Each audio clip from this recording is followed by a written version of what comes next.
பொதுவாக தூங்காமல் கண் விழித்திருப்பதும் பிரச்சனை தான், அதிக நேரம் தூங்குவதும் பிரச்சனை தான். ஒரு மனிதனுக்கு தூக்கம் எப்படி வருகிறது? ஒரு மனிதனுக்கு தூக்கம் ஏன் தேவை? தூக்கத்துக்கு பின்னால் இருக்கும் அறிவியல் பூர்வமான விஷயங்கள் என்ன? இதை குறித்து வேதம் என்ன சொல்கிறது?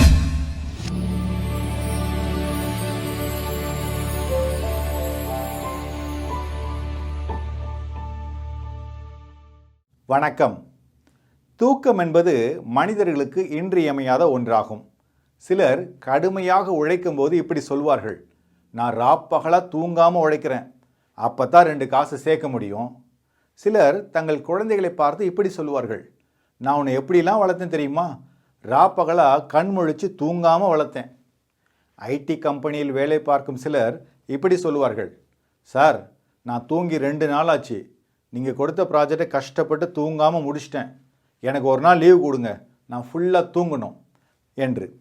எனவே தூக்கம் என்பது மனிதனுடைய வாழ்க்கையில் மிக அவசியம், அதில் நமக்கு எந்த சந்தேகமும் இல்லை.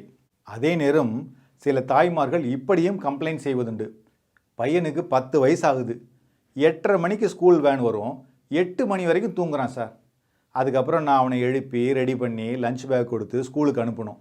எவ்வளோ டென்ஷனாக இருக்குது தெரியுமா? 2 நிமிஷம் லேட்டாக போனால் போதும், வேன் டிரைவர் ஹார்ன் அடித்து திட்டுவார், ஸ்கூலில் மிஸ்ஸு பேரண்ட்ஸ் டீச்சர்ஸ் மீட்டிங்கில் திட்டுவாங்க.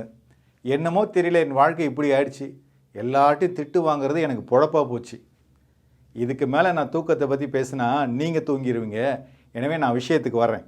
பொதுவாக தூங்காமல் கண் விழித்திருப்பதும் பிரச்சனை தான், அதிக நேரம் தூங்குவதும் பிரச்சனை தான். ஒரு மனிதனுக்கு தூக்கம் எப்படி வருகிறது? ஒரு மனிதனுக்கு தூக்கம் ஏன் தேவை?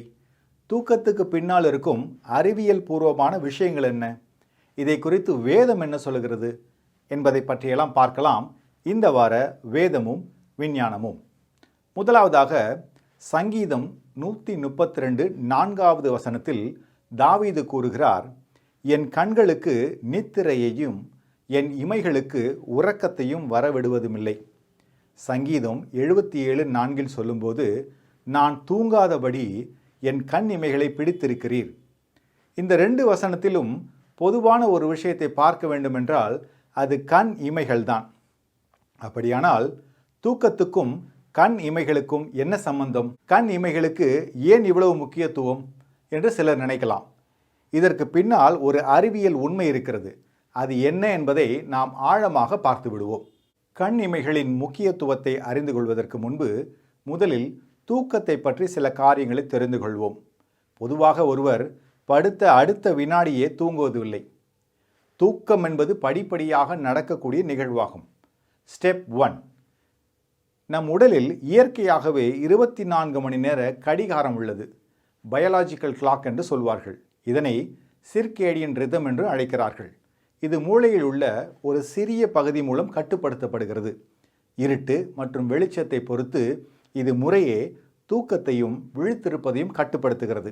ஸ்டெப் 2, இரவு நேரம் வந்ததும் மூளை மெலட்டோனின் என்ற ஹார்மோனை வெளியிடுகிறது.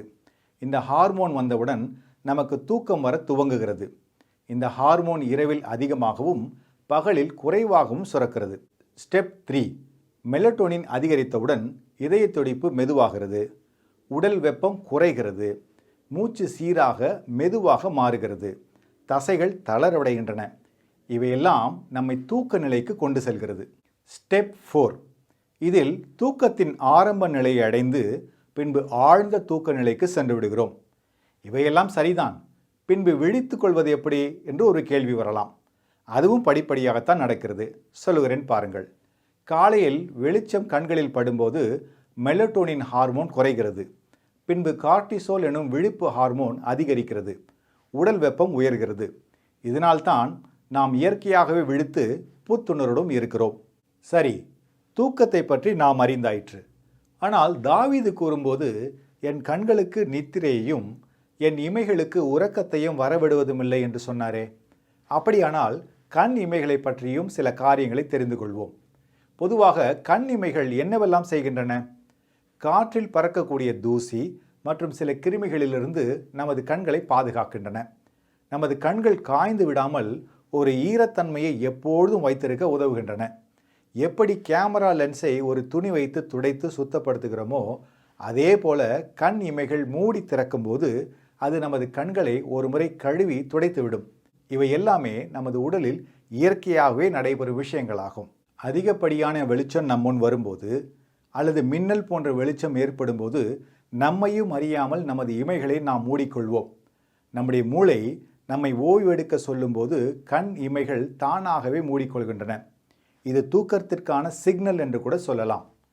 எல்லாவற்றுக்கும் மேலாக கண் இமைகள் தான் தூக்கத்துக்கு மிகவும் உறுதுணையாக இருக்கின்றன. காரணம், கண் இமைகளை மூடினால்தான் ஒரு நல்ல தூக்க நிலைக்கு நாம் செல்ல முடியும். இவ்வாறு இமைகளை மூடும்போது கண்களில் வெளிச்சம் படுவதில்லை. இது மூளைக்கு இருள் வந்துவிட்டது என்று தெரிவிக்கிறது. அதனால் மெலட்டோனின் ஹார்மோன் சுரப்பது அதிகரித்து மனிதனை தூக்க நிலைக்கு கொண்டு செல்கிறது. ஒருவேளை கண் இமைகளை மூடாமல் தூங்க முயற்சித்தால் என்ன நடக்கும்? மெலட்டோனின் ஹார்மோன் சுரப்பது குறைந்துவிடும். தூக்கம் வருவது தாமதமாகும். ஆழ்ந்த தூக்கம் நிலை வராமல் கூட போகும். இது உடலுக்கு பல கேடுகளை விளைவிக்கும். அப்பப்பா, ஒரு தூக்கம் வருவதற்கு இவ்வளவு விஷயங்கள் நம் உடலில் நடக்க வேண்டுமா என்று நமக்கு பெரிய ஆச்சரியம் கூட வரலாம். ஆனால் இவ்வாறு தான் நம்முடைய உடல் நம்மையும் அறியாமலேயே தினந்தோறும் இயங்குகிறது. அப்படியானால் நன்றாக தூக்கம் வருவதற்கு கண் இமைகள் இன்றியமையாதது என்பது தெள்ளத் தெளிவாக புரிகிறது. எனவேதான் தாவீது கூறுகிறார், என் இமைகளுக்கு உறக்கத்தையும் வரவிடுவதுமில்லை என்று. வேதம் சத்தியம், சமூலமும் சத்தியம். மீண்டும் இன்னொரு நிகழ்ச்சியில் சந்திக்கிறேன். வணக்கம்.